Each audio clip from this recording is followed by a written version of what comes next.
everybody. Today I wanted to show you the new Deluxe Air Fryer. So this does so much more than just air fry, but first I want to show you some of the cool pieces that come with it. So of course it has a door instead of a drawer, so this is really great for families. You don't have to worry about doing things in a million different batches because it has a much larger size to work with. It does come with two cooking trays, and the trays are open so that you have maximum airflow and things cook faster when you're using an air fryer. It also comes with a frying basket, and so this is really amazing for doing French fries in, but you can do other things with it as well. And when you're using it, it locks into place, and so of course when things are done, they're hot, and so we have the removal tool for the frying basket where it just loops right in and you can pick it out safely without burning yourself. So that's the accessory for the basket. And then this is our other accessory.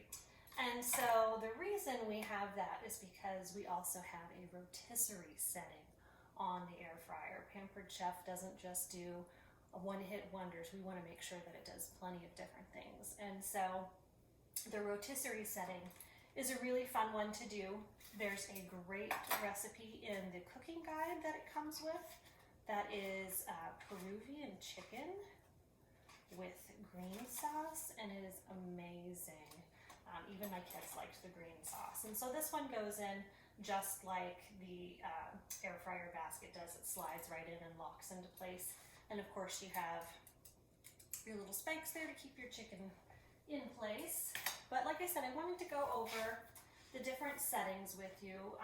When you're doing a lot of fried foods, it's important we also have a splatter screen up here that protects the heating element up top.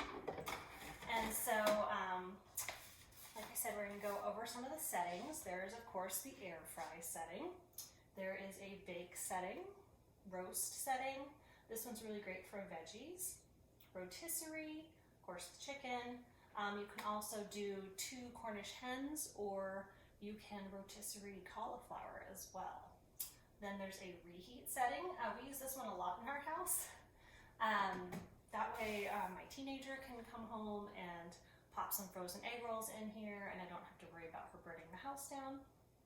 And then the dehydrate setting. I'm really excited about this one. I dehydrated some banana slices last week, and today I just put my beef into the marinade to make beef jerky tomorrow. So really excited about that.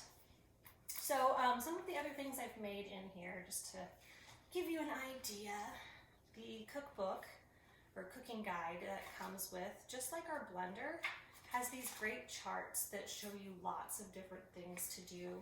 It talks about frozen foods, so like the frozen egg rolls, mini bagel pizzas, all of those little things, chicken nuggets, frozen fries, Hot Pockets.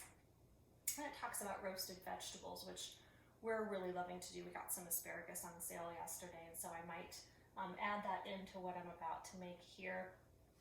Potatoes, sweet potatoes, using the roast setting. Then you've got chicken, fish, and seafood, so doing like chicken wings.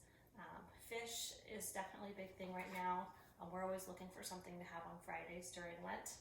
Like I talked about the rotisserie setting, dehydrated fruits and vegetables. There's a whole chart, lots of different options there. Even things like mushrooms, parsley, tomatoes. I've heard the tomatoes are amazing dehydrated. But then it has full recipes for you as well too. We've got chicken wings and French fries, and I do sweet potato fries with this recipe as well. Coconut shrimp, we had this last Friday night. It was so good. Homemade beef jerky, that's the one that I'm making tomorrow. Homemade chicken tenders, this one I'm doing at cooking parties right now. It's a lot of fun and it's really tasty, and it's amazing how quick it gets done. It's done in 9 minutes. So nuts. Crispy cod, we're gonna sub this out and try this with halibut this week.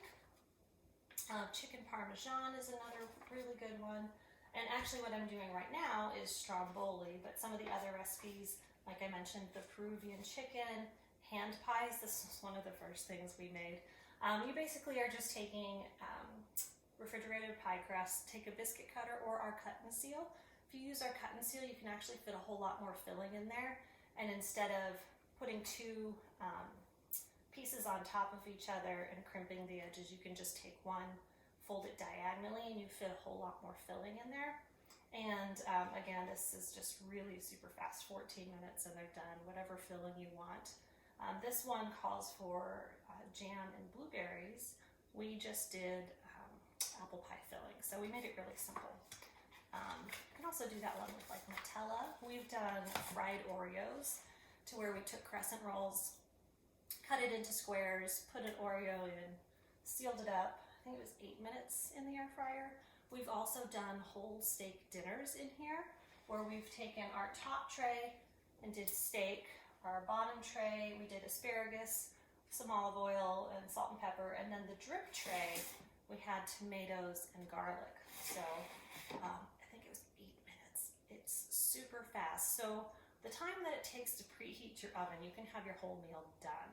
It's just, it blows my mind. And I'm kind of lazy and I hate waiting for the oven to preheat, especially when I'm hungry. And so this has just been amazing. So what I'm doing today is Stromboli. And I did a pizza crust where I did Italian seasoning and then pepperoni and then mozzarella cheese and then Parmesan cheese. Then you take it and you roll it up and you seal the ends and then cut slits in the top. I did a little bit of Italian seasoning and I'm gonna spritz it with oil. When you're doing the Stromboli and most things that require Pillsbury, it's always good to have parchment paper on the bottom. For everything else, you want to try not to use parchment paper simply because you want that airflow that's going to help things crisp up really well. Definitely spray your racks, brush them with oil, whichever you prefer. I like to use our kitchen spritzer with avocado oil, and that way I know that there's no extra preservatives and things like that.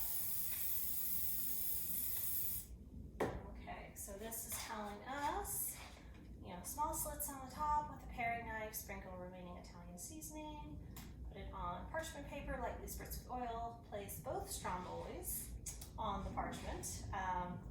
It says with seasoned side down. I did not do that, but it'll be okay. And we're gonna place this on the bottom rack. We're gonna plug it on in. So I grew up having Stromboli, and I don't know if it was just because I was really hungry and I really, really loved it, but it always seemed to take forever. Like just the process of making it and then baking it, and I just remember, I really wanna eat, why is this taking so long?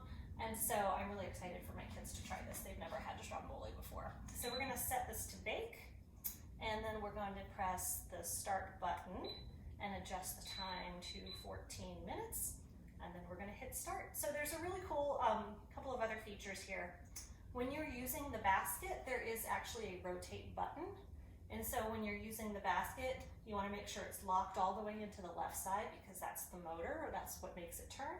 And then you have a light option too, which automatically lights up when you open the door. And so just some fun things there. So I'm gonna go ahead and hit start, and we'll have Stromboli in 14 minutes.